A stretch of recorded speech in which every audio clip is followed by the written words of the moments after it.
Kif ħbib nispera li tinsabu tajbin l-ewwel video minn tnejn illi ser nxandru l-lum fuq dal-istazzjon ta' YouTube. L-ewwel video li rigwarda il-day after il-Grand Prix ta' 7 anniversarju li kellna l-biraħ ġewwa l-Ingilterra u li intrabaħ minn Max Verstappen ta' Red Bull Honda. Ovvjament l-isem tal-video diġà rajtuh Boccone Amaro għaliex il-tema tal-video jappuntu il-ħafna nies illi minn din it-tiġrija kellhom ilaqtu ħansejħulhom hekk il-toma qarsa ta' riżultat. U l-ewwel wieħed ikolli nammetti li huwa jiena għaliex ovvjament rajna il-Verstappen jirbaħ, rajna Red Bull tirbaħ, rajna l-Honda tirbaħ. Alright, jiena mux sigrit tan-NASA illi jiena għan distanza anti Red Bull u anti Honda, voldiri dan mux riżultat li ħad pjaċir bih. Imma, u din ħana minn referenza speċjali għal dawk il-Honda fanboys li kurjożament il-biraħ għamu mill-imwiet u ġew jgħidu li hello fil-forums illi inkun qed nitkellem fuqhom ġeneralment, bilħaq stennejtkom li tkellmuni wara l-Grand Prix tal-Awstra jiena meta ħadd il-podju fit-trek ta' sħabkom ir-Red Bull, imma insomma dika polemika parti, welcome back, nispera li anki meta il-Mercedes jerġgħu jaqtawkom xi nofs sekonda nibqgħu nisimgħu wkoll leħinkom.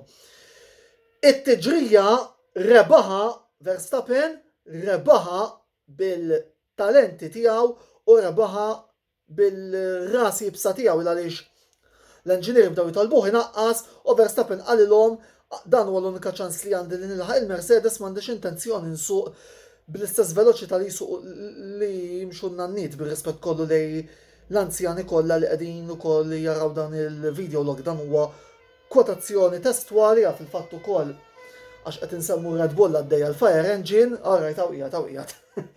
Insomma, inkomplu fuq din l-analiżi. B'rispett kollu kien ngħidu lej dawk l-anzjani illi wkoll qed ninsegwu dan il-video log, nsellmilhom minn hawnhekk, grazzi tal-li oġobkom tisimgħu ftit minn ħafna ċuċċati illi ngħid jiena wkoll fuq dan l-istazzjon.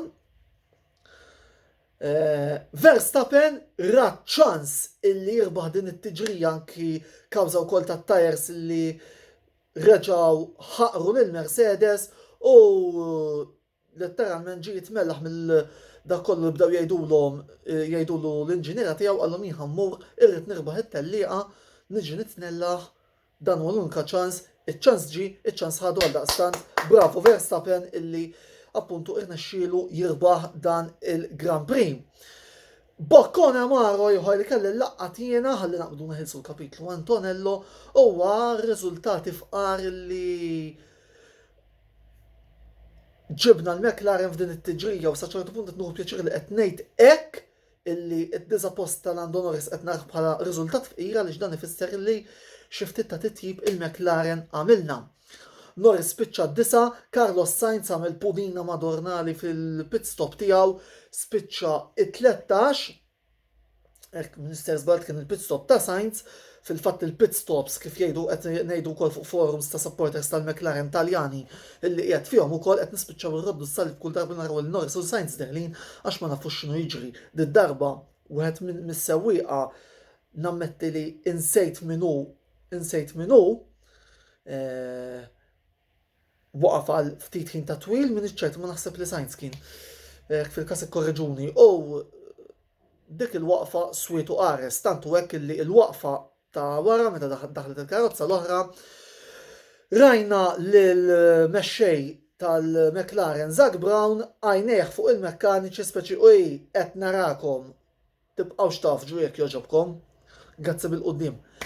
Imma insomma, il-McLaren li kull ma ħadna biss ġiex punti f'din it-tiġrija li nqas jekk irridu naraw it-tazza vojta bqajna nġibu l-punti. Issa fil-fatt ukoll Norris waqa' il-ħames fil-klassifika tas-sewwieqa u l-McLaren waqajna ir-raba' għadna within the target li huwa almenu nżommu mal-ewwel erba'.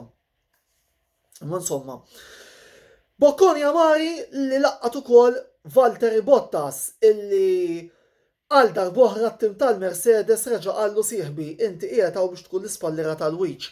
Għaliex l-istrateġija li ħadmu żewġ sewwieqa rat iżjed tires deterioranti fuq il-karozza ta' Bottas mill-lif ta' Hamilton u eventwalment Hamilton spiċċa qabis il-Bottas, Hamilton spiċċa t-tieni, Bottas spiċċa t-tielet u ġustament il-Finlandis il-menta illi ma tawx kasu fl-istrateġija l-klim li fil-fattuża il-wingman huma għandi feeling illi jissewwi illi l-istrateġisti tagħna raqdu waqt it-telliqa fil-fattum bat Toto Wolff ċaħad l-allegazzjoni imma Valtteri.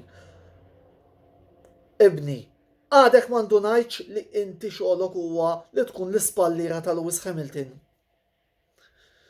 Daw kif se jaraw il-Verstappen jew Red Bull u anki daqshekk viċin int se tispiċċa tkun il-barri kellu tas-sitwazzjoni. Anyway, il-klassifika fil-fatt tara l-Bottas li issa waqa' fit-tielet post tal-skarpitu ta' Max Verstappen li issa tela fit-tieni pożizzjoni. Sewwi ieħor illi kellu telliqa pożittiva u kompla jikkonferma l-kobor ta' sewwieq li huwa Charles Leclerc. Leclerc tifożi ħodu ħsiebu għaliex għandkom sewwieq kbir wis. Kien fil-fatt li talqa issuġġerixxa fil-briefing li morru għal one stop mit-8 tela raba miraklu ieħor fuq karozza li hija diżappuntanti ħafna u li mhux qed tilħaq l-aspettattivi tat-tifożi u fil-fatt jien anke wkoll fil-paġna ta' Facebook tal-lajt il-bira ir-ritratti tal-partitari ferraristi jixellu x-xemat quddiem il-istanta ta' San Charlie Leclerc ta' Monte Carlo għal dan ir-riżultat pożittiv li ġab. Boccone Amaro ħadu Sebastian Vettel illi l-ewwel għaxxaqa billi reġa' dar fuq innifsu għamel spin fl-ewwel leb u kważi laqat il-Carlos Sainz tajjeb illi ngħidu. Mbagħad beda jibki għaliex mhux qed jagħtu kasu u l-istrateġija mhix tajba u l-karozza mhix tajba bla bla bla bla bla bla bla ma nafx sinċerament x'għandu f'rasu Lawrence Stroll li iġib il-Bastian 500 għall-istaġun li ġej, onestament.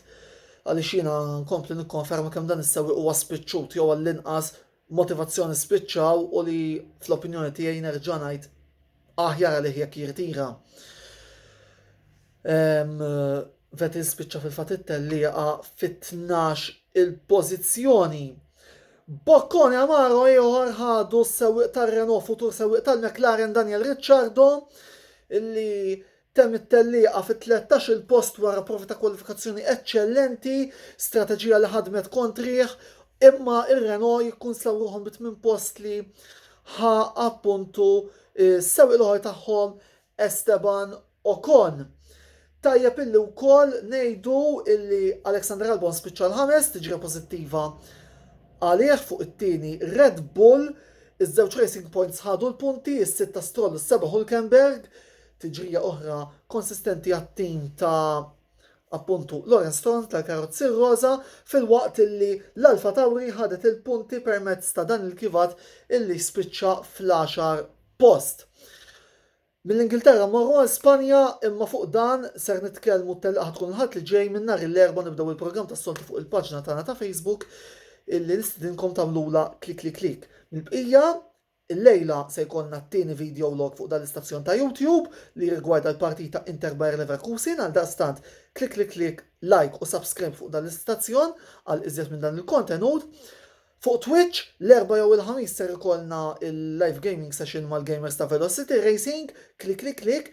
Inħeġġiġkom ukoll biex tagħmlu like fuq il-paġni ta' Facebook tal-kollaboraturi tagħna li huma Ejjabet fejn issibu l-aħjar kwoti li fejn rigward ta' Formula 1, klik, jien ukoll hemmhekk qiegħed nagħmel xi kollaborazzjonijiet, kif ukoll fuq il-paġna ta' Velocity Esports Racing fejn bħalissa din nilqgħu wkoll l-applikazzjonijiet għat-tieni kampjonat ta' virtwali tal-Formula 1 għal-daqstant klik hemmhekk ukoll. Kif lestu minn dawn l-affarijiet, bħalma dejjem ngħidilkom, għamlu fix-xjaten tridu. Il-komplement tal-ġurnata tajba ħbieb, niltaqgħu il-lejla wara l-logħba Inter Bayer Leverkusen nisperaw li ikun video bid-bissima mhux ikun video ieħor isni l-indannat.